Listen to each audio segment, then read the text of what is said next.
নমস্কার, আমি ভাস্বতী। খবর শুনছেন আপডেট বাংলা চ্যানেল থেকে। জানাবো পশ্চিমবঙ্গ, দেশ এবং বিদেশের বাছাই করা সব তাজা খবর।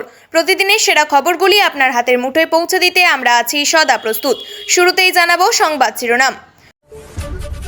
ফিরাদের প্রাক্তন জামাই পেলেন হুমায়ুনের জনতা উন্নয়ন পার্টির রাজ্য সাধারণ সম্পাদকের পদ।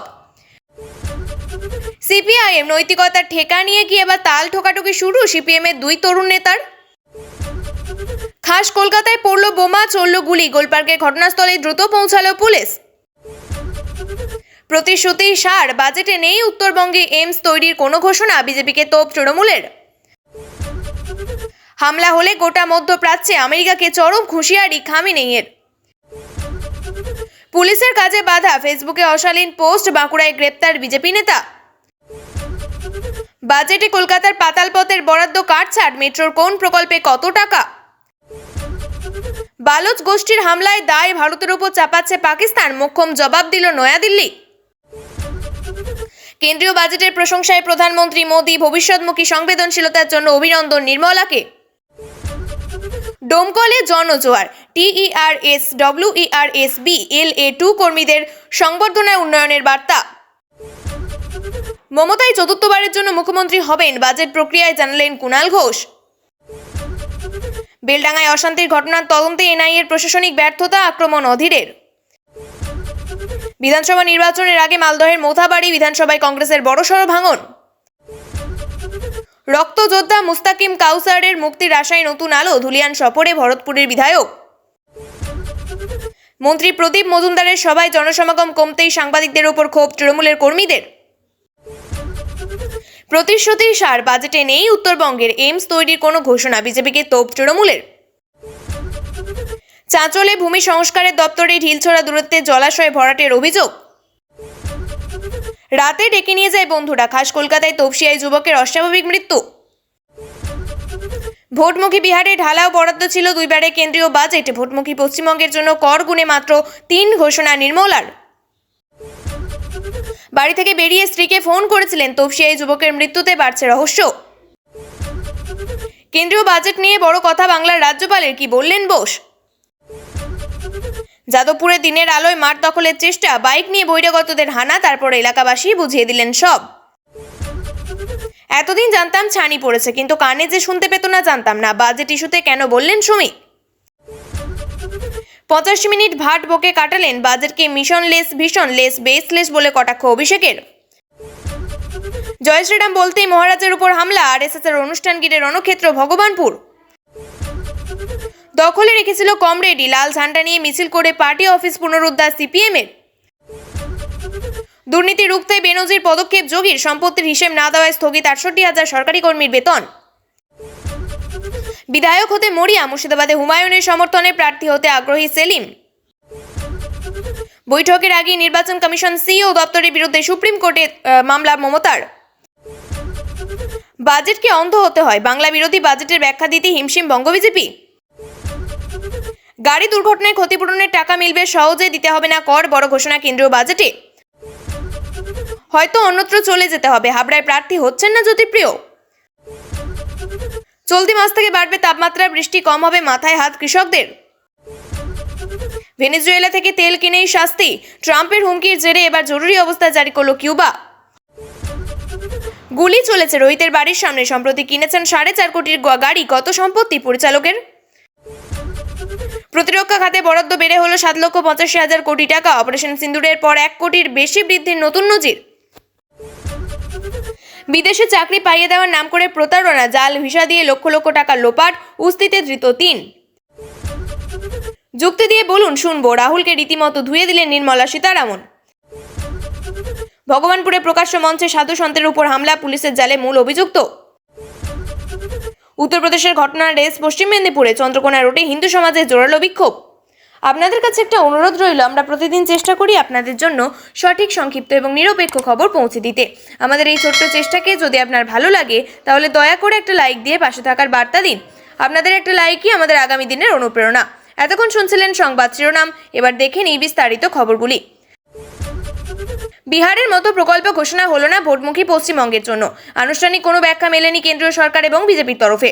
কয়েকটি কারণের কথা উল্লেখ করেছেন অনেকে। গত দুটি কেন্দ্রীয় বাজেটে বিহারের জন্য কল্পতরু হয়েছিলেন নরেন্দ্র মোদী সরকার, যা দেখে অনেকেরই ধারণা হয়েছিল বিহারে বিধানসভা নির্বাচনের জন্য অতটা দরাজ হয়েছিলেন কেন্দ্রীয় অর্থমন্ত্রী নির্মলা সীতারামন। সেই সূত্রে কৌতূহল ছিল ভোটমুখী পশ্চিমবঙ্গের জন্য কতটা উপরহস্ত হবে দিল্লি। রবিবার বাজেট পেশের পরে দেখা গেল পশ্চিমবাংলার জন্য পরিকাঠামো উন্নয়নে মাত্র 3টি প্রকল্প ঘোষণা করেছেন নির্মলা। সংখ্যায় যা বিহারের অর্ধেকেরও কম। 2024 সালে তৃতীয়বার ক্ষমতায় ফেরার পরে জুন মাসে পূর্ণাঙ্গ বাজেট পেশ করেছিল মোদী সরকার। সেই বাজেটে বিহারের জন্য বিভিন্ন প্রকল্পে 60,000 কোটি টাকা বরাদ্দ হয়েছিল। সেই ছিল মহড়া। গত বাজেটে ঢালাও ঘোষণা হয়েছিল বিহারের জন্য national institute of food technology গড়ে তোলা, পটনা বিমানবন্দরের সম্প্রসারণ, 4টি নতুন গ্রিনফিল্ড এবং একটি ব্রাউনফিল্ড বিমানবন্দর নির্মাণ, পটনা আইআইটির পড়ুয়ার সংখ্যা বৃদ্ধির জন্য পরিকাঠামো উন্নয়নে অর্থ বরাদ্দের কথা ঘোষণা করা হয়েছিল। যেমন মমতা বন্দ্যোপাধ্যায় রেলমন্ত্রী থাকাকালীন কলকাতা শহরতলি মেট্রো পরিকাঠামো উন্নয়নে নানাবিধ প্রকল্প ঘোষণা করেছিলেন। তবে একান্ত আলোচনায় কয়েকটি কারণের কথা উল্লেখ করছেন অনেকেই। তপসিয়াতে যুবকের অস্বাভাবিক মৃত্যু। পরিবারের অভিযোগ খুন করা হয়েছে যুবককে। মৃত শেখ সোনু, তিনি 444E তিলজলা রোডের বাসিন্দা। অন্যদিকে পরিবারের দাবি, শেখ সোনু কর্মসূত্রে পরিবার নিয়ে বেঙ্গালুরুতে থাকতেন। গত বুধবার কলকাতায় আসেন। গতকাল রাত 9:30 নাগাদ বাড়ি থেকে পরিচিত দুই বন্ধু সোনুকে ডেকে নিয়ে যায়। বাড়ি থেকে বেরোনোর কিছু সময় পরে স্ত্রীর সঙ্গে ফোনে কথা বলেন সোনু। তারপর থেকেই আর ফোনে যোগাযোগ করে পাওয়া যাচ্ছিল না বলেই দাবি পরিবারের। রাতে প্রতিবেশীরা খবর দেয় এলাকার একটি বহুতলের নিচে পড়ে রয়েছে সোনু। উদ্ধার করে হাসপাতালে নিয়ে গেলে মৃত ঘোষণা করে। পরিবারের অভিযোগ, পরিকল্পনা করেই বাড়ি থেকে ডেকে নিয়ে গিয়ে বন্ধুরা খুন করেছে সোনুকে। টাকা এবং দামি মোবাইল হাতানোর জন্য খুন বলেই দাবি পরিবারের। প্রাথমিকভাবে তদন্ত শুরু করেছে পুলিশ। বহুতলের উপর নাকি অসাবধানতাবশত পড়ে গিয়ে মৃত্যু, নাকি মৃত্যুর পিছনে আছে অন্য কোনো কারণ। ময়নাতদন্তের রিপোর্ট হাতে পেলে কিভাবে যুবকের মৃত্যু তা অনেকটাই স্পষ্ট হবে বলেই দাবি পুলিশের। কেন্দ্রীয় বাজেটকে যখন নিশানা করেছেন মুখ্যমন্ত্রী মমতা বন্দ্যোপাধ্যায়, তখন এই বাজেট নিয়ে উচ্ছ্বসিত রাজ্যপাল সিভি আনন্দ বোস। রাজ্যপালের চোখে এই বাজেট দেশের যুব সমাজ এবং মহিলাদের জন্য। দেশের ভবিষ্যতের কথা চিন্তা করে কেন্দ্রীয় অর্থমন্ত্রী নির্মলা সীতারামন এই বাজেট পেশ করেছেন বলে মন্তব্য করলেন রাজ্যপাল বোস। একই সঙ্গে তার বক্তব্য, এই বাজেটে লাভবান হবেন বাংলার মানুষ। কেন্দ্র রাজ্য সহযোগিতার কথা মনে করালেন তিনি। নির্মলা সীতারামন বাজেট পেশ করার পর রাজ্যপাল বোস বলেন, ভবিষ্যতের কথা মাথায় রেখে এই বাজেট পেশ করেছেন কেন্দ্রীয় অর্থমন্ত্রী নির্মলা সীতারামন। বিশ্ব অর্থনীতি এখন অনিশ্চয়তার মধ্য দিয়ে যাচ্ছে, আর সেই সময় এই বাজেটে স্থায়িত্বের বার্তা দেওয়া হয়েছে। একই সঙ্গে বৃদ্ধি মাথায় রাখা হয়েছে, দীর্ঘমেয়াদী উন্নয়নে নজর দেওয়া হয়েছে। কেন্দ্রীয় বাজেটকে যখন মিথ্যে কথার ফুলঝুরি বলে আক্রমণ করেছেন মমতা বন্দ্যোপাধ্যায়, তখন রাজ্যপাল বোস বলেন, বিভিন্ন ফ্রেট করিডোর থেকে হাই স্পিড রেল করিডোর ঘোষণার ফলে শিল্পায়ন হবে এবং কর্মসংস্থানও বাড়বে। তিনি বলেন, বাজেটে নারী শক্তি জোর দেওয়া হয়েছে। এই বাজেট নারীদের জন্য, যুবকদের জন্য, ডিজিটাল পরিষেবা, স্টার্টআপের উপরও জোর দেওয়া হয়েছে এই বাজেটে। কেন্দ্রীয় বাজেটকে বাংলাকে কিছু দেয়নি বলে যখন আক্রমণ শানিয়েছেন মমতা, তখন রাজ্যপাল বলছেন বাজেট বাংলার জন্য অনেক সম্ভাবনা রয়েছে। প্রমোটিংয়ের জন্য জমি দখলকে কেন্দ্র করে উত্তেজনা, বহিরাগতদের নিয়ে এসে সাধারণ মানুষকে ভয় দেখানোর অভিযোগ, পুলিশের ভূমিকা নিয়ে তুমুল বিক্ষোভ স্থানীয়দের। যাদবপুর হাই স্কুলের ঠিক উল্টো দিকে থাকা 10 থেকে 12 কাঠার মাঠ। স্কুলের স্পোর্টস থেকে শুরু করে সমস্ত রকমের আয়োজন এই মাঠেই হয়। এলাকার প্রাচীন দুর্গাপুজো, পাড়ার ছেলেদের ফুটবল, ক্রিকেট খেলা, এমনকি স্থানীয় নানান অনুষ্ঠানের আয়োজনও হয়ে থাকে যাদবপুর ইস্ট রোডের এই মাঠে। সেই মাঠ দখলের চেষ্টা দীর্ঘদিন ধরেই চলছিল বলে অভিযোগ। শনিবার গভীর রাত থেকে মাঠে শুরু হয় ইট, বালি, সিমেন্ট ফেলা। রবিবার সকাল থেকেই শুরু হয়ে যায় পাঁচিল তৈরির কাজ। পাঁচিল দিয়ে মাঠ ঘিরে ফেলার কাজ করার ক্ষেত্রে কোনো বাধা যাতে না আসে, সেজন্য সকাল থেকেই বাইক নিয়ে এলাকায় দাপিয়ে বেড়াতে দেখা যায় একদল বহিরাগতদের, যা দেখে রীতিমতো আতঙ্কিত স্থানীয় বাসিন্দারা। স্থানীয়দের অভিযোগ, রবিবার সকাল থেকে হঠাৎ মাঠের সামনের দিকে পাঁচিল তৈরি করতে দেখা যায়। উল্টো দিকে থাকা যাদবপুর হাই স্কুল কর্তৃপক্ষের কাছেও খবর পৌঁছাতেও শিক্ষক শিক্ষিকারা ছুটে আসেন।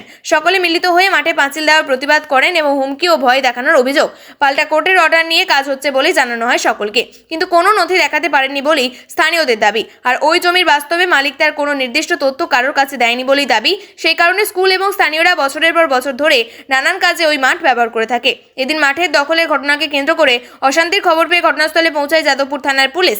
মাঠে পাঁচিল দেওয়ার কাজে বাধার সৃষ্টি করায় পুলিশ রীতিমতো বাসিন্দাদের সঙ্গে দুর্ব্যবহার করে বলে অভিযোগ। পরবর্তীতে স্থানীয় বিধায়ক দেবব্রত মজুমদার খবর পেয়ে এলাকায় পৌঁছায়। স্থানীয় বাসিন্দারা এবং স্কুলের শিক্ষক শিক্ষিকারা সম্মিলিতভাবে মাঠ বাঁচাতে রাস্তায় নামেন।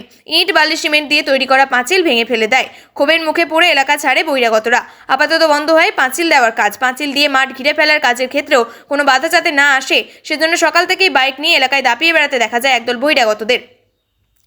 বাজেটে বাংলা বঞ্চিত। ভোটমুখী বাংলায় দাঁড়িয়ে কেন্দ্রীয় অর্থমন্ত্রী নির্মলা সীতারামনের বাজেটকে হামটি ডামটি বাজেট বলে আখ্যা দিয়েছেন মুখ্যমন্ত্রী মমতা বন্দ্যোপাধ্যায়। তার কথায় এই বাজেট একেবারে জনবিরোধী, গরিব বিরোধী। মুখ্যমন্ত্রীর মতে, বিজেপি জানে বাংলা থেকে তাদের কিছু পাওয়ার নেই, তাই বাংলাকে কিছু দেয়নি বাজেটে। কিন্তু কেন্দ্রের এই বাজেটে বাংলা কিভাবে উপকৃত সেটাই ব্যাখ্যা দিয়েছে বিজেপি নেতৃত্ব। বিজেপির রাজ্য সভাপতি শ্রমিক ভট্টাচার্য বলেন, তৃণমূলের ছানিয়ে অপারেশনটা জরুরি, কিন্তু কানেও যে সমস্যা এটা আগে বুঝে উঠতে পারিনি। দুর্গাপুর, শিলিগুড়ি, ডানকুনি এগুলো কোথায়? ভিন গ্রহে। এই বাজেট তো বাংলাকে আরো উচ্ছ্বাসিত করার বাজেট, কিন্তু এটা হবে না।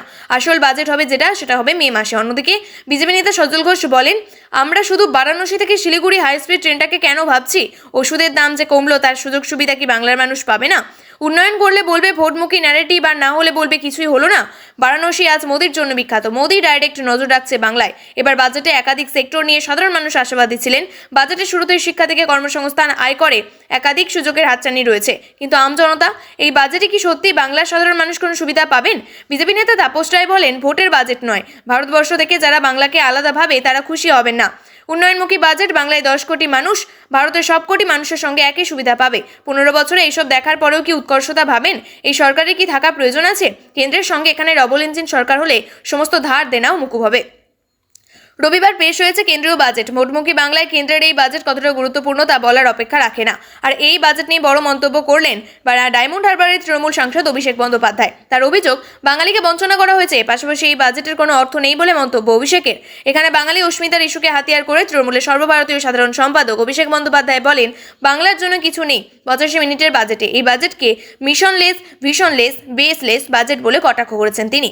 অভিষেক বন্দ্যোপাধ্যায় বলেছেন, এই বাজেটে বাংলাকে কিছু দেওয়া হয়নি বলে অভিযোগ। তৃণমূল সাংসদ বলেন, বাংলার জন্য কিছু নেই 85 মিনিটের বাজেটে। নিম হ্যান্সের কথা বলা হলো, একটা অসম আর একটা ঝাড়খণ্ডে তৈরি হবে। দুটি রাজ্যে, বাংলার একদিকে আর ওদিকে, অর্থাৎ বাংলার মানুষ কিছু হলে অসম নয়তো ঝাড়খণ্ডে যেতে হবে। বাংলায় কিছু করব না। এখানে 10 কোটি মানুষকে যারা বাংলাদেশি মনে করেন তারা হলেন প্রধানমন্ত্রী, স্বরাষ্ট্রমন্ত্রী। বাংলার জন্য কোনো বরাদ্দ, আর্থিক সমাধান কিছুই আনেননি বাজেটে। বাংলার কৃষক, মৎস্যজীবী, যুবক কারোর জন্য কিছুই হয়নি। 85 মিনিট ভাট বকে কাটালেন। তৃণমূল সাংসদ তিনি আরও বলেছেন, মিশনলেস, ভিশনলেস বাজেট। চূড়ান্ত হতাশা থেকে অর্থমন্ত্রী এই বাজেট পেশ করেছেন। কিছুই নেই, বাংলার মানুষ উপকৃত হবেন এমন কিছুই নেই। ধর্মীয় অশান্তিতে উত্তপ্ত হয়ে উঠল পূর্ব মেদিনীপুরে ভগবানপুরে। রাষ্ট্রীয় স্বয়ংসেবক সংঘের অনুষ্ঠানে জয় শ্রীরাম স্লোগান ঘিরেই যত অশান্তি। অভিযোগ, ওই স্লোগান দেওয়া যাবে না বলে দাবি করে অনুষ্ঠানে ঢুকে এক মহারাজকে মারধর করা হয়। তিনি আশঙ্কাজনক অবস্থায় হাসপাতালে ভর্তি হয়েছেন বলে জানিয়েছেন বিজেপি নেতা শঙ্কুদেব পাণ্ডা। অনুষ্ঠানের আয়োজকদের অভিযোগের ভিত্তিতে তদন্তে নেমে হামলাকারীরা একজনকে গ্রেপ্তার করেছে ভগবানপুর থানার পুলিশ, তবে এখনো পলাতক 2। নির্বাচনের আগে জয় শ্রীরাম ইস্যু ঘিরে বিজেপি তৃণমূল চাপানোত্তর শুরু হয়েছে যথারীতি। শনিবার ভগবানপুর 1 নম্বর ব্লকের গুরুগ্রামে শতবর্ষ উপলক্ষে প্রদীপ প্রজ্বলন ধর্মসভার আয়োজন করা হয়েছিল। উপস্থিত ছিলেন আর্য সমাজের সূর্যানন্দ মহারাজ। উদ্যোক্তাদের অভিযোগ, মহারাজের বক্তৃতা চলাকালীন আচমকা কয়েকজন যুবক হামলা চালায়। জয় শ্রীরাম ধ্বনি দিতে বাধা দেওয়া হয় এবং মহারাজকে প্রাণে মারার চেষ্টাও দেওয়া হয়। আয়োজক সংস্থার দাবি, জগন্নাথ মাইতি, প্রদ্যুৎ মাইতি এবং মাধব মাইতি নামে 3 ব্যক্তি হামলা চালিয়েছে। যদিও এই অভিযোগ পাওয়ার পরে অভিযুক্ত জগন্নাথ মাইতিকে গ্রেপ্তার করেছে ভগবানপুর থানার পুলিশ। অন্যদিকে ধৃতকে রবিবার কাঁথি মহকুমা আদালতে হাজির করলে বিচারক 3 দিনের পুলিশি হেফাজতের নির্দেশ দেন। উদ্যোক্তাদের অভিযোগ, মহারাজের বক্তৃতা চলাকালীন আচমকাই কয়েকজন যুবক হামলা চালায়। জয় শ্রীরাম ধ্বনি দিতে বাধা দেওয়া হয়, মহারাজকে প্রাণে মারারও চেষ্টা করা হয়। আর্থিক সংকট মেটাতে দলীয় কার্যালয়ে লিজ দিয়েছিল সিপিএম। অভিযোগ, পূর্ব বর্ধমান জেলার গুসকরা শহরে সিপিএম এর রবীন সেন ভবন নামে ওই লোকাল কমিটির কার্যালয়ে লিজ দেওয়ার পর থেকে আর দখল ছাড়তে চাইছিল না ওই ব্যবসায়ী। লাল ঝান্ডা নিয়ে মিছিল করে ওই দলীয় কার্যালয়টি পুনরুদ্ধার করল সিপিএম।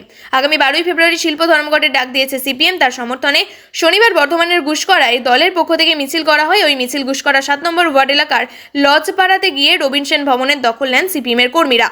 সিপিএম এর গুসকরা শহর এরিয়া কমিটির সম্পাদক ইরফান শেখ বলেন, আমরা একসময় এই ভবনটি লিজ দিয়েছিলাম। অভিযোগ, স্থানীয় ব্যবসায়ী স্বপন পাল ওই কার্যালয়ে লিজ নিয়ে ব্যবসা শুরু করেছেন। বিভিন্ন অনুষ্ঠানের জন্য ওই বাড়িটি ভাড়া দেওয়া হয়েছিল। সম্প্রতি সিপিএম এর পক্ষ থেকে ওই কার্যালয়ে দাবি করা হয়েছিল, অভিযোগ, লিজের চুক্তির মেয়াদ শেষ হয়ে যাওয়ার পর সেটি ফেরত দেওয়া হচ্ছিল না। সেই ব্যবসায়ী কার্যত সেটি দখল করে রাখা হয়েছিল, যদিও সেই অভিযোগ মানতে চাননি। প্রিয় দর্শক, নিয়মিত সঠিক খবরগুলি সঠিক টাইমে পেতে সাবস্ক্রাইব করুন আপডেট বাংলা চ্যানেলটিকে। ধন্যবাদ।